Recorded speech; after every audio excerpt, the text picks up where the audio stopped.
오늘은 작용문 7번째 재물과 여색은 반드시 정념으로 대할지니라. 이 이야기를 견우직녀 이야기와 곁들여서 한 번에 다 한번 해보도록 하겠습니다. 견우직녀 이야기는 잘 아시죠?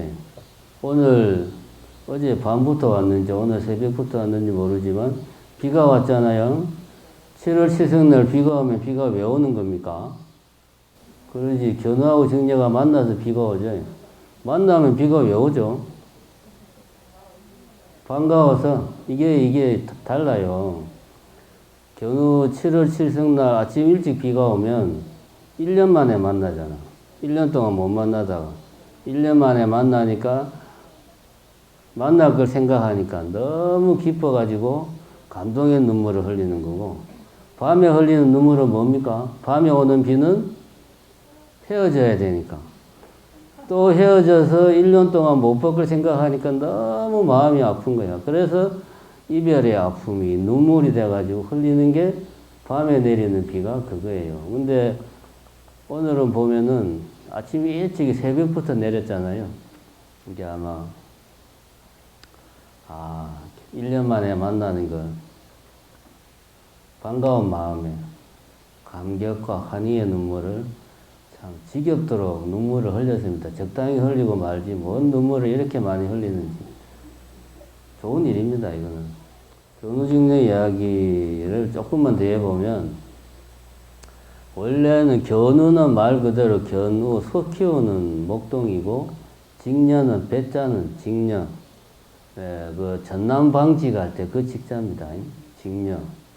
배자는 게 여인이 직녀인데, 견우는 또 소 키우는 데 있어서는 요즘 말로 하면은 넘버원이지. 따라올 사람이 없었고, 직녀는 배짜는 데 있어서는 직녀를 따라올 여자가 없었어요. 둘 다 자기 분야에서는 완전히 탑이었어요. 그래서 이제 옥황상제가 둘이 참 일을 열심히 하니까 저 두 사람에게 내가 포상을 하는 의미로 둘이 내가 연을 맺어줘야 되겠다. 그래서 옥황상제가 중매를 서가지고 둘이 결혼을 한 거예요. 그러니까 하루는 일은 안 하고 맨날 둘이서 그냥 쳐다보고 그냥 뭐 기타 등등등을 하니까 옥황상제가 화가 난 거지.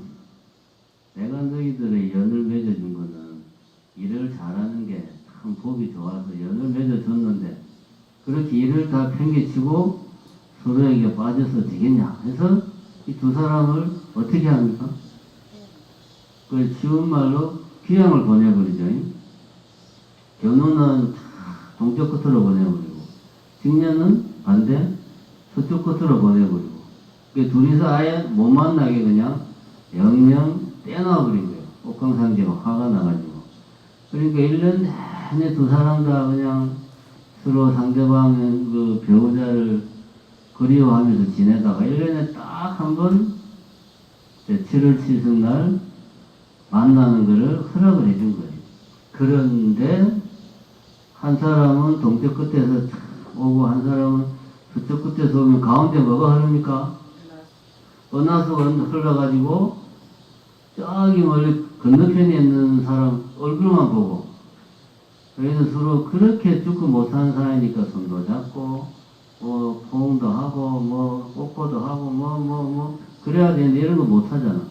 애가 타니까 우는 거야. 그러니까 지상에 있는 까치들이, 까마귀도 포함되나? 하여튼 이 친구들이, 비가 그냥 하도 주구장창 내리니까 도저히 못 살겠다 해가지고, 까마귀하고 까치들이 천상으로 올라가서 다리를 이렇게 은하수에다 놔줬죠. 만나라고. 그 다리 이름이 뭡니까? 오작교. 우리 다 아는 이야기입니다. 오작교 다리를 이렇게 놔주니까, 견우하고 직녀가 오작교에서 둘이서 만나가지고 세포를 풀었다. 이게 이제 견우와 직녀에 얽힌 전설입니다. 전설이 아니고 그냥 전래 설화죠. 이 이야기는 중국에서 아마 비롯된 것 같고 아주 옛날부터 우리나라는 뭐 고구려 시대 이런 아주 옛날부터 일본에도 견우직녀 이야기가 있습니다. 이쪽 극동아시아 쪽에는 보편적으로 퍼져 있는 하나의 민담이다. 이 이야기가 이제 모든 이야기는 교훈을 담고 있는데 두 가지죠. 첫 번째는 다른 게 아니고 사람이 자기가 하고 있는 일에 충실하면 반드시 보상이 따른다 하는 뭐 이제 그런 게 첫 번째고, 옥황상제가 두 사람한테 연을 맺어줬으니까. 두 번째는 뭐든지 과하면 잔이 난다. 그러니까 연애도 적당히 해야지. 연애를 심하게 하면 뭐가 됩니까? 연애질이 되죠. 저것들은 연애질이나 해서 하라는 공부는 안 하고 맨날 연애질이나 하고 다닌다고 연애질이 되어버리는 거예요. 견우하고 직녀가 연애만 하면 되는데 이게 좀 오바를 하니까 문제가 생기는 거예요. 뭐든지 과하면 안 된다. 뭐 이런 교훈을 담고 있습니다. 그런데 여기서 이제 보면 우리 자경문에서 보면 좀 다른 각도에서 이야기를 하고 있습니다. 재물과 여색은 반드시 정령으로 대할지니라. 재물과 여색은 반드시 정령으로 대할지니라. 여기서 우리가 첫 번째로 생각해야 될 것은 왜 여색만 이야기를 안 하고 재물과 여색을 하나로 이야기를 했을까? 한번 생각을 해볼 필요가 있습니다. 두 번째는 정령으로 대하라. 왜 다른 것보다 정령으로 대하라고 했을까? 이거를 생각해 볼 필요가 있습니다. 일단 뭐 시작한 김에 그 뒤에를 한번 읽어보겠습니다. 몸을 망치는 데는 여색보다 더함이 없고 도를 망치는 데는 재물에 미칠 바가 없느니라. 따라서 부처님께서 계율을 제정하여 재물과 색에 대한 욕망을 언금하시되 여색을 보거든 독사나 호랑이처럼 여기고 금과 옥이 생기더라도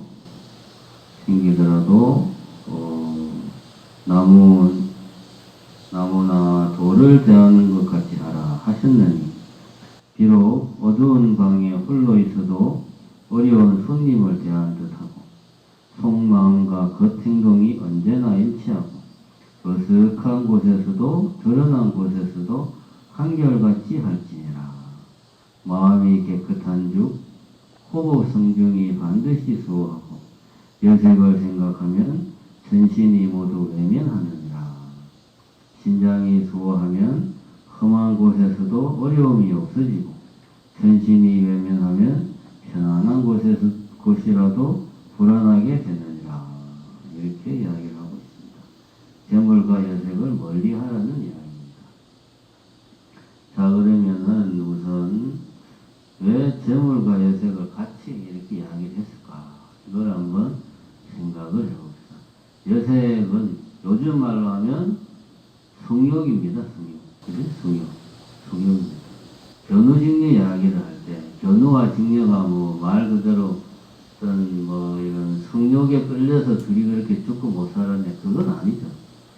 이건 사랑은 성욕보다 더 큰 폭이 넓고 더 광범위하고 아주 복잡한 감정입니다. 사랑이라고 하는 것은 정의 내리기가 매우 어려운 거예요. 그런데 굳이 이거를 이야기를 하자면 현대 심리학에서 정설은 아닌데, 왜냐하면 정설이 나오기가 힘든 게 실험을 할 수가 없으니까. 사람 마음은 실험을 할 수가 없잖아요. 실험을 하고 과학적으로 검증을 해야 이게 맞다 이렇게 과학적으로 실험 결과를 바탕으로 뭐 옳다 그르다 말을 할 수 있는데 인간의 마음은 그게 곤란하니까 정설은 아니고 현대 심리학에서 말하는 일반적인 견해 중에 하나가 사랑의 3단계가 있습니다. 사랑의 3단계. 사랑에 빠지는 사람이 누군가를 사랑을 하면은 이 세 가지 단계를 거쳐간다. 여러분들 옛날에 젊었을 때 잘 생각해 보십시오. 내지는 누군가 결혼했다고 마음속으로 누군가를 짝사랑하지 말라는 법은 없잖아요. 마음속으로 누군가를 혼자서 흠모한 적이 있다. 그랬을 때 감정을 하면 돌이켜서 잘 생각을 해보세요. 첫 번째는 당연히 이제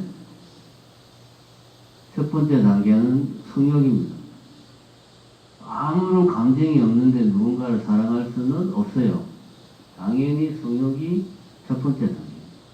이제 성욕만 있다고 해서 그걸 우리는 사랑이라고 하지를 않죠. 저기, 뭡니까. 하룻밤 같이 잠을 잤다고 해서 막 사랑하는 감정이 생기고 그런 게 아닙니다.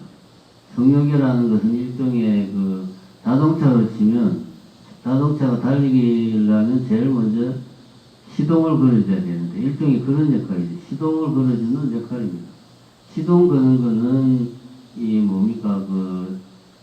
전기적인 장치로 시동을 걸거든요. 자동차 엔진에 그런 게 아니고 일종의 성욕은 시동을 걸어주는 역할입니다. 이게 첫 번째 단계고 일단 서로가 서로에게 딱 눈으로 보기에 필이 탁 꽂혔다. 요런 상태가 이제 성욕이죠. 요 단계에서 좀 더 발전하면 이 단계는 이제 친밀감의 단계. 친밀감의 단계가 두 번째 단계. 친밀감이라는 것은 뭐냐? 쉽게 말하면 이겁니다.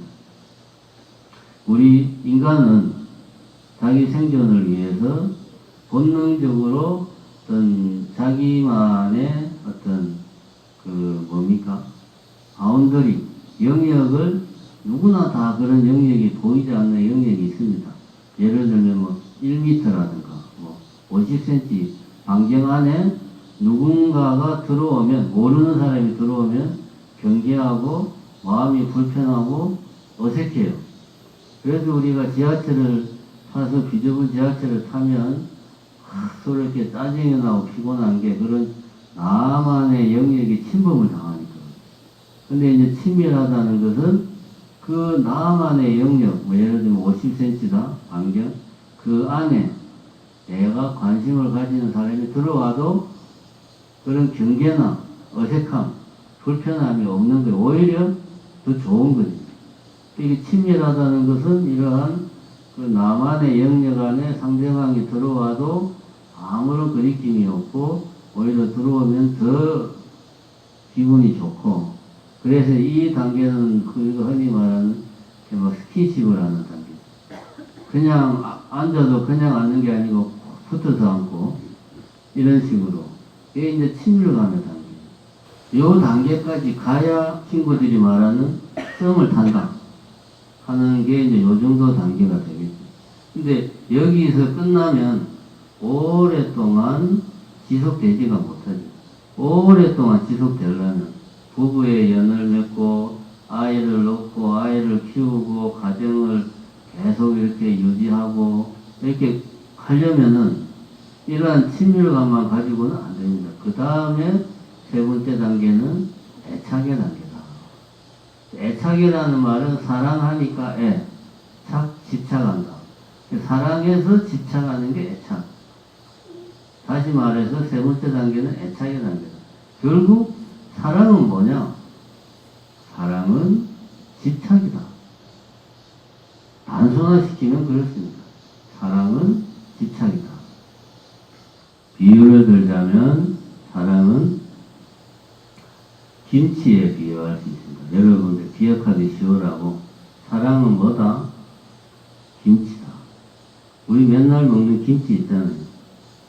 사랑은 김치다. 왜 사랑이 김치냐? 자, 우리가 김치라는 요리를 만들려면 뭐가 있어야 됩니까? 일단 배추가 있어야 되잖아요. 그죠? 배추 없이 김치를 만들 수 있나요? 못 만들잖아요. 일단 김치의 주 재료는 배추입니다. 배추가 없으면 김치를 못 만들어요. 사랑이라는 것도 일단 출발은 어떤 그 성욕이라는 게 기본적으로 활동이 돼야 돼. 그게 말하자면 배추 같습니다. 근데 배추만 있다고 김치가 됩니까? 안 그렇죠? 김치의 가장 대표적인 맛이 뭡니까? 무슨 맛? 매운맛, 그거 아니면 매운맛 그런 거 그죠? 김치의 가장 대표적인 맛이 매운맛이에요. 매운맛. 이게 이제 말하자면 일종의 집착이라고 볼 수 있어요. 김치가 내는 그 매운맛. 그런데 이 매운, 김치의 매운맛이 우리가 요리 중에 매운 게 김치만 있는 게 아니잖아요. 여러 가지 요리들이 다 매운맛을 내는데 김치의 매운맛은 그 김치만의 어떤 그 매운맛이 있는 거예요. 그러니까 집착이라는 감정이 그 자체만으로 있는 게 아니고 여러 가지 다른 감정들과 서로 섞여가지고 사랑이라는 감정만의 독특한 집착의 맛을 내는 겁니다. 이게 가능하려면 아까 말했듯이 사랑의 두 번째 단계가 친밀감이라고 했잖아요. 친밀감. 자, 우리가 그러면 사랑의 김치의 주 재료는 배추고 김치의 주된 맛이 매운맛이다. 그러면 김치는 배추하고 고춧가루만 있으면 김치가 됩니까? 되나요? 안 되죠. 중간에 아주 중요한 과정이 있잖아요. 그게 뭡니까? 김치를 절여야 되잖아요. 그죠? 이거 안 하면 생배추에다가 고춧가루 뿌려가지고 그걸 두박김치라고 그래요. 김치, 배추를 절이는 과정이 반드시 필요합니다. 이게 사랑으로 따지면 친밀감을 만들어가는 과정이 돼요. 배추에서 뭘 빼는 게 절이는 겁니까? 수분을, 맞나? 그거죠. 절이는 게. 배추에서 수분을 죽이는 거잖아요. 수분을 싹 빼는 거예요. 그게 배추를 절여서 김치로 만드는 거예요.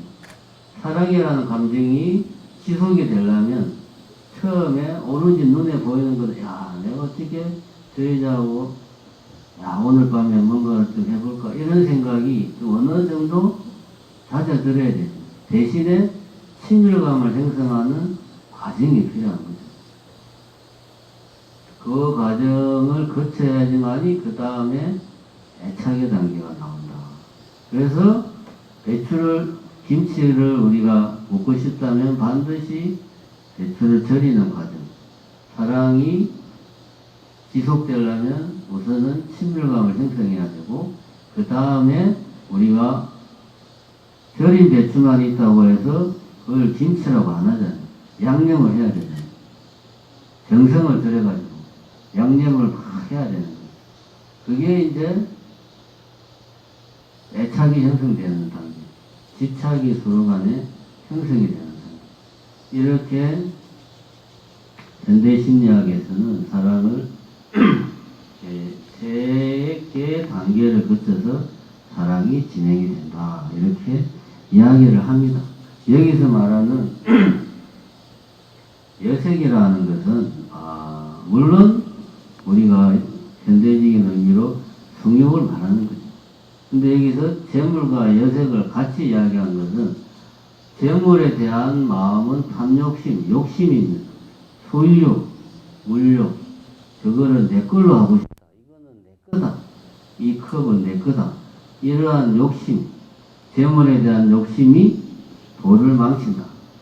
그런데 물건에 대한 욕심은 우리는 이제 물욕, 소유욕이라고 말을 하고, 물건에 대한 집착, 사람에 대한 욕심은 뭡니까? 사람에 대해서 욕심을 내고 사람을 내가 소유하려고 하는 사람에 대한 소유욕이 바로 애착입니다. 애착. 본질적으로 다르지가 않아요. 본질적으로 물건을 소유하려고 하는 마음이나 저 사람은 내 사람이야. 저 사람은 내 사람이야 라고 생각하고 애착하고 집착하는 거나 본질적으로 다르지가 않다. 그래서 재물과 여색을 같이 묶어서 이야기를 하는 겁니다. 남자들은 특히 젊은 남자들은 집착보다는 성욕에 더 많은 마음이 가 있고, 여자들은 성욕보다는 집착에 더 많은 비중이 가 있습니다. 그래서 배우자가 바람을 폈다. 그러면 남자는 마누라한테 그렇게 물어보죠. 마누라가 바람을 폈어. 남자는 뭐라고 물어봅니까? 너 같이 잤어? 안 자면 바람 핀 거 아니에요. 근데 남편이 바람을 폈어. 그러면 마누라는 뭐라고 그럽니까? 둘이 사랑해? 같이 자고 안 자고는 부차적인 문제야. 네가 그 여자를 진짜 사랑했냐? 마음으로. 이게 중요한 거예요. 다시 말하면 그 여자에 대해서 네 마음이 가 있냐, 네 마음이 그 여자 거냐, 이게 중요한 거예요. 그러니까 이게 서로 사랑에 대해서 강조하는 지점이 좀 다릅니다. 하지만 둘 다 사랑입니다. 똑같이 자식에 대한 사랑도 마찬가지예요. 자식에 대한 사랑의 본질은 집착이 됩니다. 우리가 자식에 대해서 가지는 감정을 아무리 좋게 포장을 해도, 물론 시작은 모성애 뭐 이런 데서 시작을 했을지라도 결국은 자식에 대한 사랑이 기착하는 종점은 어디냐? 집착입니다. 여러분들이 아무리 부정을 해도 집착입니다. 왜? 자, 예를 들어서 지금 여러분들이 젊은 엄마예요. 애들이 이제 한 3살, 4살, 5살 그 정도 됐다고 칩시다. 상상을 해보세요. 같이 이제 그 다른 엄마들이랑 애들을 데리고 요즘 그런 데 있잖아요. 키즈 카페 많이 가잖아요. 애들 뭐 놀고 엄마들은 커피 마시고 키즈 카페를 가가지고 애들끼리 같이 놀라 그러고 엄마들은 또 엄마들끼리 이제 뭐 이렇게 뭐 커피 한잔 마시면서 노닥거린다. 그럼 그럴 때 애들을 봤을 때 여러 애들 중에서 눈에 딱 들어오는 애가 누굽니까? 남의 자식이에요? 내 자식이에요? 본능적으로 내 자식이 눈에 딱 들어와. 다른 애들하고 같이 있어도. 만약에 그 상황에서 내 자식이 눈에 안 들어온다 하면 그 엄마한테 뭔가 문제가 있는 거죠. 이건 본능입니다. 왜 그러냐? 그거는 모성애에서 출발했지만 내 거다라는 소유욕, 궁극적으로는 집착의 감정입니다. 이거를 알고 자식을 대하는 거하고 모르고 자식을 대하는 거하고는 다릅니다. 이건 하늘과 땅 차이입니다. 이건 우리가 명심해 올 필요가 있습니다. 어쨌든 사랑이라는 것의 본질은 집착이다. 이걸 우리가 꼭 명심을 할 필요가 있습니다. 재물과 여색은 반드시 정령으로 대할지니라. 그러면은 재물과 여색을 같이 묶어서 이야기한 것은 이해가 된다. 그럼 왜 정령으로 대하라고 했는가? 정령이라는 게 뭡니까? 정령이 어디 나오는 말이지요? 팔정도에 나오는 말. 그죠? 누구요? 대단하네. 박수 한번 쳐주세요. 평소에 좀 공부를 열심히 해서 이런 거를 잘 기억을 하고 있다가 물어보면 대답해주면 듣는 사람도 좋고 말하는 사람도 좋고 얼마나 좋습니까?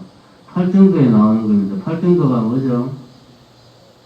이 외우기가 힘들어요. 저도 이거 맨날 까먹어가지고 방금 전에 나오다가 다시 한번 봤습니다. 팔정도가 정견, 정사, 정업, 정업. 외국을 쳐다보지는 말고 말을 하세요. 정업 다음에 뭡니까? 정명, 그 다음에 정정진, 그 다음에 정령, 그 다음에 정정. 이게 팔정도입니다. 외우기 힘들죠. 이거를 어떻게 외우냐면 8개의 올바른 길이다. 앞에 정자는 이제 올바른 길에 대해서 이제 팔정도의 정자는 그거고 8개는 팔정도는 결국은 개정의 사막을 이야기하는 겁니다. 우리가 사성제를 이야기할 때 도에 이르는 도의 멸, 고통의 멸에 이르는 길이 이제 도성제인데 그 도성제가 바로 뭡니까? 팔정도예요. 어떻게 하면은 고통을 멸할 수 있는가? 팔정도를 닦으면 멸할 수 있다. 그래서 도성제, 고통을 멸하는 길, 이게 팔정도다. 팔정도는 더 도성제를 더 세분화하면 개정해 사막입니다. 개정해 사막을 더 세분화하면 팔정도가 되는 겁니다. 그러니까 도성제가 개정해 사막이고 개정해 사막이 뭐다? 팔정도다. 이 세 개가 다 같은 거다. 그러면은 개정해는 그 누구나 다 외울 수 있잖아요. 3개밖에 안 되니까. 요 3개가 어떻게 팔정도가 되냐. 요것만 알면은 팔정도 외우는 게 그렇게 어렵지가 않습니다. 그럼 개, 정, 해, 사막이니까 개를 지키는 거잖아요. 개는 뭘로 지킵니까? 우리가 세 가지로 개를 지킨다고 그러잖아요. 뭡니까? 신, 구, 의, 삼업으로 우리가 개를 지키잖아요. 개를 입으로 지키는 게 이제 정, 그죠? 올바른 말을 하는 거. 그 다음에 정어다음에 이제 정업. 그 다음에 정업. 이게 이제 그 개를 지키는 거고. 그 다음에 정령은 이러한 일상생활을 개를 지키는 데 입각해서 내가 일상생활을 한다. 뭐 경제생활이든 가정생활이든 일상생활을 이런 마음으로 하려고 노력하는 게 정업입니다. 직업할 때 없다. 그죠? 이게 이제 개에 해당하는 거고. 정에 해당하는 거는 뒤에 세 개. 선정을 닦으려면 꾸준히 정진을 해야 되니까 정진. 그 다음에 선정은 크게 나누면 두 가지죠. 지와 관. 이빠사나와 사마타. 이빠사나에 해당하는 것이 정념이고 사마타에 해당하는 것이 정정입니다. 물론 범어의 그 원어를 보면 정념이 이빠사나는 아니고 그냥 기억한다 그런 뜻으로 되어 있어요. 그런데 이빠사나의 핵심은 기억하는 거예요. 뭘 기억한다? 바로 전 찰나에 내가 무엇을 했는가? 이것을 기억하는 게 이빠사나입니다. 이빠사나는 우리가 관이라고 그러잖아. 관. 제 말이 맞습니까? 예. 이빠사나는 관이잖아. 관.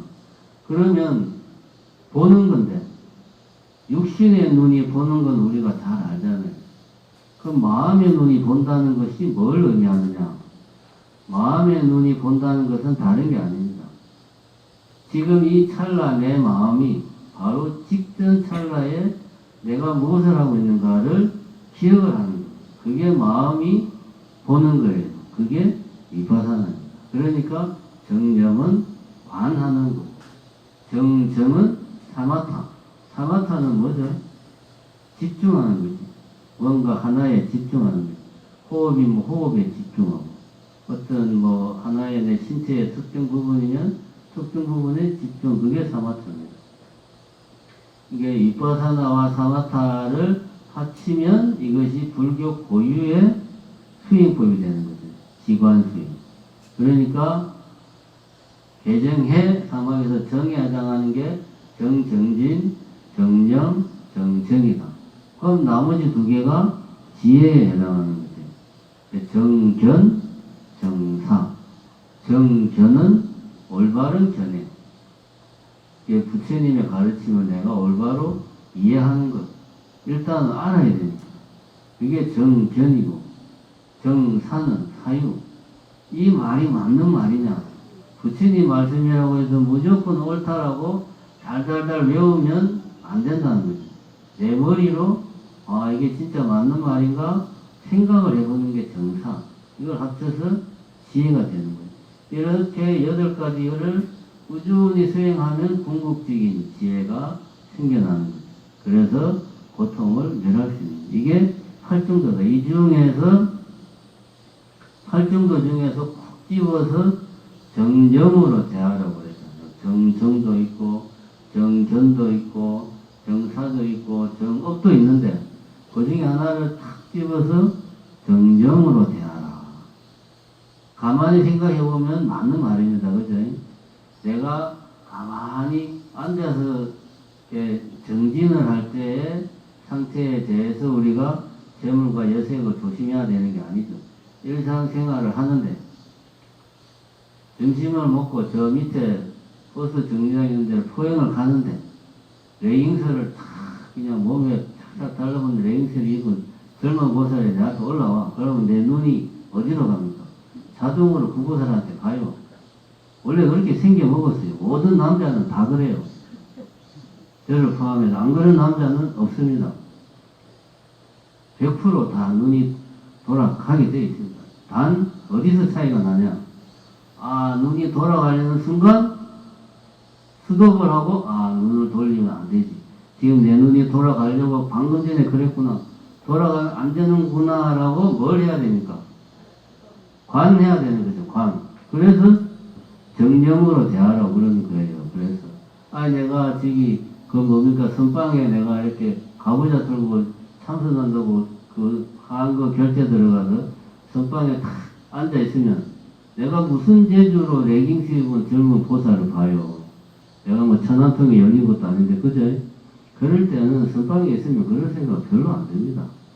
물론 나이가 젊어가지고, 키가 끓어서, 그냥 머릿속에 든 게 그냥 여자 생각밖에 없으면 모르겠지만, 보통의 경우에는 선방 들어가서 한 보름 있으면 그런 자생각이 안 들어요.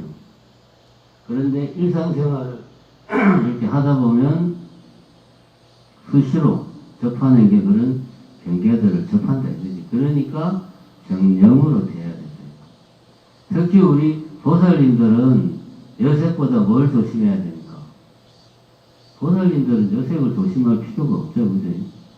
보살님들은 재물, 욕심을 조심해야 돼. 보살들이 잘 빠지니까 쇼핑 중독, 뭐 그런 거, 물건 못 버리는 거, 냉장고 열어보면 그냥 뭐가 쌓이고 쌓였잖아. 다 버려야 되는데 그런 게 어디서 나옵니까? 욕심에서 나와요. 재물로. 보살님들은 이런 재물을 탐하는 것을 경계해야 돼요. 여러분들 냉장고에 쓸데없는 게 어마어마하게 많은데 다 여러분들이 보기에는 언젠가는 다 저거 내가 요리해 먹을 거야. 근데 해 먹습니까? 안 해 먹죠? 안 해 먹어요. 내가 보니까. 전에 절에 살 때 우리 맨날 공양주하고 싸운 게 그겁니다. 이거 제발 좀 버려라. 몇 달 동안 있는 거다. 그러면 공양주가 꼭 하는 말이지. 꼭 이거 놔두면은 반찬 해먹는다고. 해먹는 꼴을 못 봤어요. 맨날 뭐 사달라. 사다 주면 그거 사다 준 거는 하는데 좀 지나면 까먹고 걔는 냉장고, 특히 냉동실에 한번 들어가면 나오질 않죠. 이게 다 어디서 나옵니까? 욕심에서 나옵니다. 보살님들은 이런 자기 자신이 내가 그런 욕심이 내 안에 없는가, 욕심이 지금 내가 욕심에 빠져서 잘못된 행동을 하고 있는 게 아닌가를 잘 살펴봐야 된다. 그래서 정념으로 대하라 이렇게 이야기를 했습니다.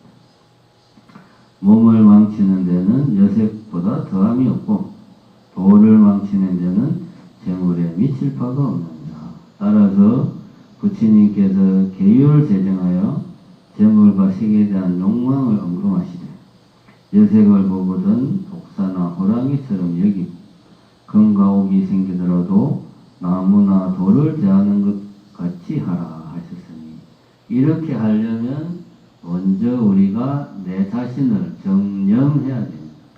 정념하지 않으면 여색에 빠져서 제정신이 아닌데 어떻게 여색에서 헤어나오겠어요? 그렇죠? 재물력에 빠져서 정신이 하나도 없는데 어떻게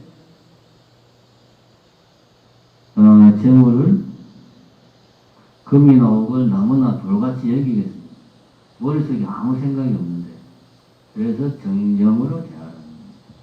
그럼 어떻게 하는 게 어떤 생활 자세를 가져야 정념으로 대하는 거냐. 어두운 방에 홀로 있어도 어려운 손님을 대한 듯하고 이게 이제 유교에서 말하는 삼가할 신자, 홀로 독자를 써서 신독, 유교의 선비들의 뭡니까? 자세, 생활 자세. 오른쪽에 선비는 이렇게 해야 된다 하는 것 중에 하나가 신독입니다. 신독, 삼가할 신, 홀로독. 혼자 있는 것을 삼가하라. 이 말은 혼자 있지 말라는 이야기가 아니고 혼자 있어도 혼자가 아닌 것처럼 행동을 하래요. 남들이 안 보니까 내 마음대로 막 해도 된다. 남들이 없고 내 혼자 있으니까 야한 동영상도 보고 이렇게 하지 말라는 이야기. 혼자 있어도 혼자가 아닌 듯 그런 마음가짐으로 살아라. 이게 유교에서 말하는 신독이다. 이거 우리가 마음속에 새기고 있으면 아주 도움이 되는 겁니다. 그 다음에 속마음과 겉행동이 언제나 일치하고 어색한 곳에서도 드러난 곳에서도 한결같이 할지니라. 정령으로 내 자신을 대하는 생활 자세가 바로 이러하다는 거죠. 초지일관된 모습. 혼자 있으니까 내 마음대로 해도 되고, 주변에 다른 사람이 있으면 다른 사람들의 시선을 의식해서 젊은 보살을 지나가도 눈 안 돌리고, 근데 내 혼자 있으면 막 야한 동영상 보고, 이렇게 하지 말라는 이야기죠. 정년의 마음 자세는 그런 게 아니라는 거예요. 남을 의식해서 그렇게 하는 게 아니고, 내 마음을 내가 정년, 잘 관해라, 관찰해라. 그래야지만이 재물과 여색을 다스릴 수 있다. 보살님들은 재물욕을, 집착을 다스릴 수 있다. 마음이 깨끗한 즉 호법 선종이 반드시 수호하고 여색을 생각하면身心이 모두 외면하느니라. 신장이 수호하면 험한 곳에서도 어려움이 없어지고身心이 외면하면 편안한 곳이라도 불안하게 되느니라. 이게 이제 유명한 구절입니다. 마음이 깨끗한 즉 호법 선종이 반드시 수호하고 여색을 생각하면身心이 모두 외면한다. 제가 생각이 한문이 갑자기 생각이 안 나는데 이게 아주 유명한 구절이에요. 마음속에 잘 새겨놓으면 도움이 됩니다. 성하여 이르되 탐욕은 지옥간을 쇠고랑되고 청정한 행은 아미타불이 연화대로 맞이하시니 고랑차고 지옥가면 고통이 한이 없고 반야용선 올라타고 극락정토 태어나면 복락이 끝이 없네. 반야용선이 뭡니까? 반야용선 지혜의 배. 극락 갈 때 타고 가는 배가 반야용선입니다. 그럼 반야용선 배의 선장이 누굴까요? 서방정토 가는 배니까 아미타 부처님이 선장이죠. 네, 맞습니다. 그래서 이제 앞에 나오잖아. 아미타불이 연화대로 맞이한다고. 아미타 부처님이 반야용선이라는 큰 배에다가 영가님들을 다 태워가지고 서방정토로 가는 건데 그게 극락왕생입니다. 그래서 우리 대웅전에 보면 앞에 이렇게 용머리가 이렇게 나와 있잖아요. 그건 뭐냐 하면 이 대웅전이 뭐다? 용선이다 이거지. 용머리를 한 배다라고 설정을 하는 거예요. 컨셉을. 이 대웅전이 그럼 뭡니까? 반야용선이다. 이렇게 설정을 하는 겁니다. 그래서 대웅전 앞에 이렇게 용이 두 마리가 앞에 머리가 이렇게 나와 있고 어떤 데는 보면 대웅전 뒤에 보면은 꼬리가 이렇게 또 있는 데도 있어요. 대웅전을 보통 이렇게 반야용선으로 많이 설정을 합니다. 반야용선 올라타고 극락정토 태어나면 복락이 끝이 없네. 오늘은 우리가 7월 7석을 맞이해서 재물과 여색을 탐하는 것에 대해서 알아봤습니다. 사랑이라는 것은 세 가지 단계를 거친다. 성욕의 단계, 그 다음 뭐라고 그랬죠? 친밀함의 단계, 그 다음에 애착의 단계. 결국 사랑의 본질은 집착이다. 그래서 불교에서 이 자경문에서도 여색만 다루지 않고 재물과 여색을 같이 묶어서 왜? 본질은 집착이 다루고 있다. 이런 것들을 우리는 항상 뭘 해야 된다? 정념을 해야 된다. 이렇게 이야기를 하고 있습니다. 그래서 우리가 이 7월 7석을 맞이해서 견우와 정리의 이야기를 재미로만 듣지 말고 그 이야기가 담고 있는 어떤 교훈을 잘 새겨야 되겠다. 다시 한번 말하지만 사랑의 본질은 집착이다. 사랑은 뭐와도 같다? 김치와도 같다. 웃기는 이야기지만 제가 볼 때 아주 적절한 비유입니다. 사랑은 김치예요. 여러분들 마음속에 새기시고 오늘 칠성기도 7월 7석기도 동참한 분들 간에 등록 다 두루두루 좋은 일 있기를 바라면서 이만 마치겠습니다. 감사합니다.